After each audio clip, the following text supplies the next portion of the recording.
बंगाल की खाड़ी में स्थित है। इस द्वीप की यह खासियत है कि यह सुंदरता के लिए बहुत ही महत्वपूर्ण है। क्यों? क्योंकि टूरिस्टों का एक आकर्षक केंद्र रहा है। इस द्वीप पर मैंग्रोव वन, सूर्य का कलर व ब्रिज, कोरल रीफ आदि। आज हम बात करेंगे कि बंगाल की खाड़ी में स्थित अंडमान निकोबार द्वीप समूह, इसकी राजधानी पोर्ट ब्लेयर है। यह किस किस चीज़ के लिए महत्व रखता है, इसके प्रत्येक बिंदु पर हम आज है। पोर्ट ब्लेयर यह अंडमान निकोबार द्वीप समूह की राजधानी है और इसकी एक खासियत है। यहाँ पर अंग्रेजों के टाइम पर एक जेल हुआ करती थी। उस जेल का नाम था सेलुलर जेल या काला पानी की जेल। क्यों? क्योंकि जब भी यहाँ पर स्वतंत्र सेनानियों को सजा दी जाती थी तो इसी जेल में इनको बंद किया जाता था, इसलिए पोर्ट ब्लेयर प्रसिद्ध है। अंडमान निकोबार द्वीप समूह की राजधानी होने के साथ साथ यहाँ पर ये टूरिस्टों का एक आकर्षक केंद्र रहा है। क्यों? क्योंकि जब स्वतंत्रता सेनानियों को यहाँ पर सजा दी जाती थी तो सिल्वर जेल को काला पानी के नाम से जाना जाता था। तो आज भी टूरिस्ट इस जेल को देखने के लिए जाता है। क्यों? क्योंकि स्वतंत्रता सेनानियों को कौन से काला पानी की सजा दी जाती थी। इसे काला पानी इसलिए बोला जाता है क्योंकि यह एक द्वीप है। और द्वीप किसे कहा जाता है? समुद्र के बीचों बीच क्षेत्र में वो एक छोटा सा भूमि का टुकड़ा रहता है, उसके चारों तरफ पानी से गिरा हुआ क्षेत्र रहता है, उसे द्वीप बोला जाता है। तो पोर्ट ब्लेयर एक द्वीप है और यहाँ पर एक सेलुलर जेल थी।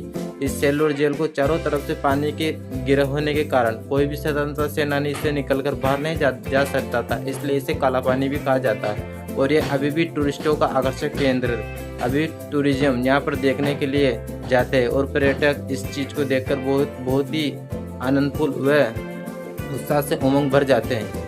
और अंडमान निकोबार द्वीप समूह का दूसरा पॉइंट है हेवलॉक आइलैंड। अभी इसके केंद्र सरकार ने इसका नाम बदलकर इसे स्वराज द्वीप नाम दे दिया है। क्यों? क्योंकि यह भी ही एक सुंदरता के लिए जाना जाता है। यह यहाँ पर समुद्र के किनारे बीच होने के कारण ये अपनी सुंदरता को गिरता हुआ नजर आता है।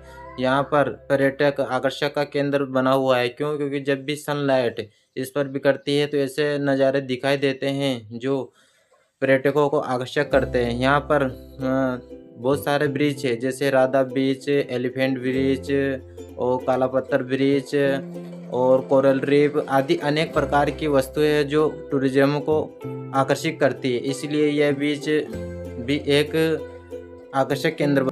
स्वराज द्वीप पर पानी की सुंदरता के कारण इसे भी जाना जाता है। क्यों? क्योंकि यहाँ पर पानी एकदम क्लियर, साफ व नीला पानी, सफ़ेद पानी, और ये स्पोर्ट्स के लिए जाना जाता है। क्यों? क्योंकि जो भी पर्यटक इसमें आता है तो इसमें क्रीड़ा क्षेत्र करते हैं। क्यों? क्योंकि वह पानी के अंदर जाकर कोरल रीफ को देखते हैं और अनेक प्रकार की रंग बिरंगी मछलियाँ इस पानी के अंदर होती है। क्यों? क्योंकि ये समुद्र का पानी है और ब्रिज के किनारे होने के कारण ये एकदम सफ़ेद पानी या नीला होता है, जो मछलियों का समूह एकदम क्लियर नजर आता है। और इसके अंदर कोरल होने के कारण पर्यटक अत्यधिक उत्साहित होते हैं। नागर ब्रिज यह सूर्य अस्त के लिए एक शानदार है। क्योंकि जब सूर्य अस्त होता है तो यहाँ का नज़ारा सनलाइट में ऐसा नज़र आता है जैसे रंग बिरंगी लाइटें बिखर रखी हो, इसीलिए ये ब्रिज जाना जाता है। इस द्वीप पर एक एलिफेंट ब्रिज है जो अपने मैंग्रोव वनों के लिए प्रसिद्ध है। क्यों? क्योंकि यहाँ पर प्राकृतिक सुंदरता अपने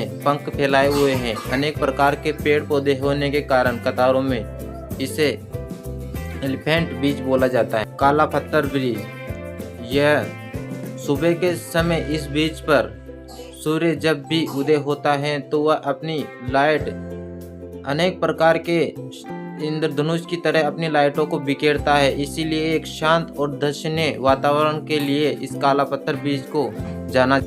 गोविंद नगर ब्रिज यह ब्रिज स्पोर्ट के लिए और एक ड्राइविंग के लिए। क्यों? क्योंकि जो भी पर्यटक यहाँ पर जाते हैं तो नाव में क्रीड़ा क्षेत्र करते हैं और पानी में खेल-कूद करते हैं, इसलिए द्वीप या बीच जाना जाता है। इस बीच पर अनेक प्रकार के मैंग्रोव वन हैं जो एक लाइन से कतारों में पेड़ खड़े हुए हैं। इन कतारों के कारण ये हरे भरे रंग बिरंगे हैं और ये अपनी हरियाली को बिखेरे हुए, इसलिए यह स्वराज द्वीप अपनी सुंदरता को पूरे वर्ल्ड में बिखेरे हुए हैं, इसीलिए पर्यटक यहाँ का आकर्षक केंद्र है।